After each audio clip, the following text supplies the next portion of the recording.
那现场应该是准备要进入单挑的环节了。看到了选角伊泽瑞尔打克雷德，Fofo 也会这一支角色哦，很久没有看到了。那一个年代的版本是这个克雷德中路，所以 Fofo 应该也是熟练的了。是，怎么说？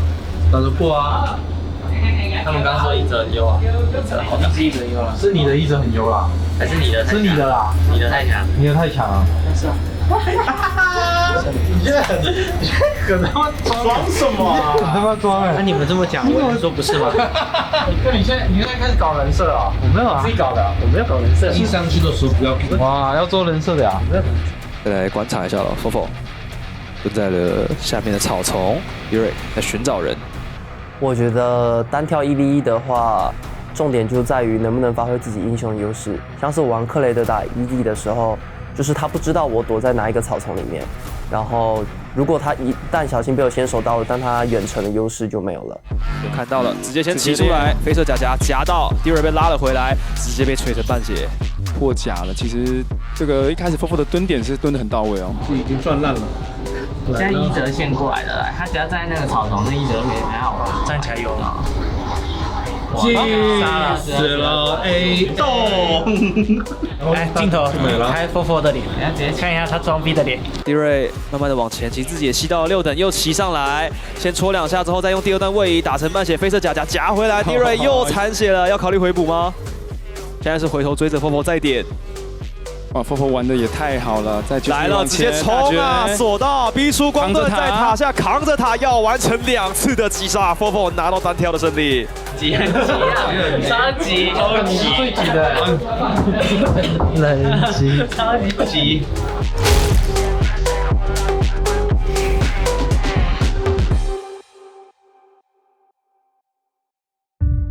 安比萨先锁，但这样等于说全部都是要来跟你进场的哦。就安比萨锁到人，然后欧罗拉的大绝跟好运的大绝其实蛮有团战张力的画面哦。还是乌迪这边要玩一个波比，其实波比蛮 counter 右边这种能进场的阵容哦。还有波比，对波比其实这边还不错。最后是波比，没问题。耶夫，这里看一下我，他们要一个，来，他们中路到不了，可以救我，我先到，看瑞尔，看不看？看得掉吗？的就是没闪的卡萨，但是闪现陨落王者之剑，成功的用王权统一变身造型往前再捅的是 Fofo， 双剑合一，关注 Fofo 已经没了，起架捅了回来，再一个铁碎自己晕住 ，Fofo 的人头也要被收下。哇，这一波好伤。那场比赛会陷入劣势的原因，其实主要还是就我送了吧，就是在那个第一个冲团的时候，冲团号空下来的话，我们应该不太会有什么意外，但那波就是走位太靠前，就被找到一波机会。盯到！看一下，热没闪，上面。好运绝交闪，开瑞尔，开佛一个，我挑起来了，我抬一滴，啊，有点小阴药，一滴，帮我，啊，死了，我帮不了。我觉得第一拍的防守已经打得很成功了，但没想到就伤害差这么一点点，就真的装备不够的关系啊。妈，那个重团输完之后就有点大劣势，那就会变成是一直对面节奏，就会导致于我们其实一旦劣势之后就会很被动，然后龙也掉了。我印象中掉了蛮多的物件，然后打架都打不太过。对 ，Hesto 击杀 Fofo，Hesto 稳稳的把第2条小龙拿下，3个人头又被 TSA 的 RU 刷了回来。卡龙现在可能被逼急了，刚刚打完了一波团战，现在马上来动亚马看。当下其实因为我们知道自己已经是输很多的情况了，然后如果我们又给到亚塔坎，那基本上等下的团战是没有办法打的，所以我们就是在那时候放手一波。瑞尔有闪，我会挡瑞尔，帮我挡瑞尔，我会挡瑞尔，来了，先杀瑞尔。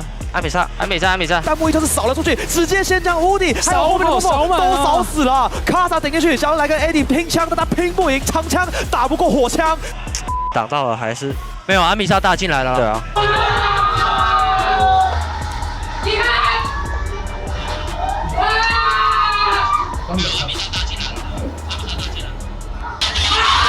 我觉得我们这把先不看了，先想一下我们到底要走哪一边吧。我觉得这可能比较重要一点。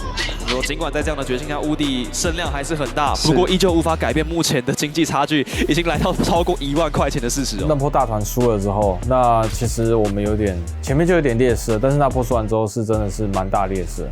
那我们就是比较着重在讨论下一把的 BP 要怎么做，然后要去选择哪一些英雄。塔隆只能可以认真看着 Team Sequel 拿下，而且破镜的向前还要再追。冥魂只是捏满想要晕Fofo，没有晕到，自己反而是被英勇冲锋给钉在墙上。随后的奥数风暴还够高，扭了一下自己的对方的致命伏笔，但还是被点燃给烫死了。看好姐，没闪的好姐，追一下，这个，推下塔，这个。OK， 推下塔，看下路，看瑞尔，杀完了，他要闪。真假啦 ？Fofo 跟乌迪的搭配也太猛了吧！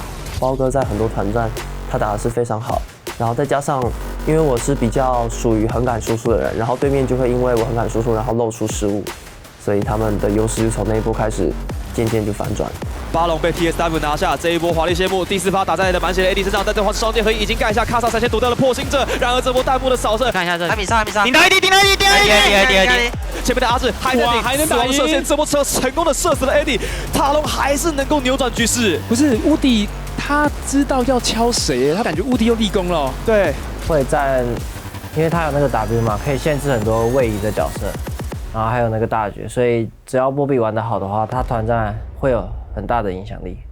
2024年的世界赛的时候，开始就有波比嘛，那其实当时候就有让包哥去练波比，只是当时候可能没练好，对，因为当时候我们就觉得波比是一支不错的英雄，但是难度有点高。但是这边的弹幕其实扫射的角度也非常的好，变身成赵信之后反而后面有人在切牌敲走 ，Hero 切到后排，吸引住了4个人的注意力，这样子这波团战还是没有结束。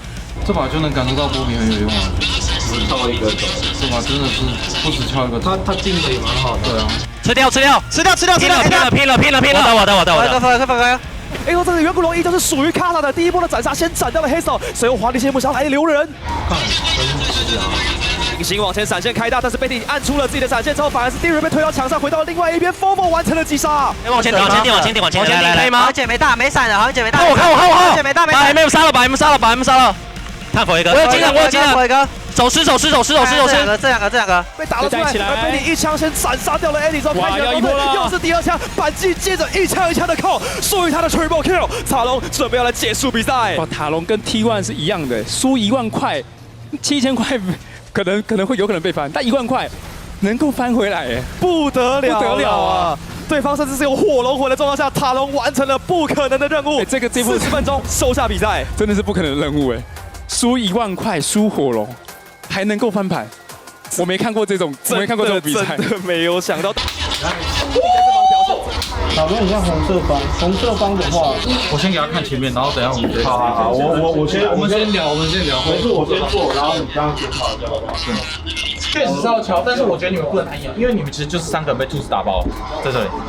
你们其实就是3个人被兔子干碎了，在这里。我不可能被干碎啊！对，就是你们会被打。我觉得陆勇你不要这样玩，我不觉得会死。那你不要这样掉血，我后续这个就是还要打我。康纳，你听一下，第一个就是一样，当别人这样玩的时候，我觉得你一定要。他们在换线的理解上非常的好，然后他们应该是也有研究了我们的比赛，研究了我们的站位，所以他们在1等的时候其实就有拿到不少的优势。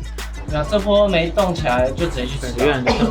他们前面只要拿到优势就会，他们跟你们吧，这是蛮强。这把波比可以，这把波比可以，这把可以。那剩下主堡了，那我们要恭喜的是塔隆，最后以19比7。非常快的游戏时间，28分钟就收下了下半场 BO3 系列赛2比0。但我觉得这2把虽然是0比2的战绩，但 Team Sequel 确实给大家带来一种是能够撼动前半段的一些表现。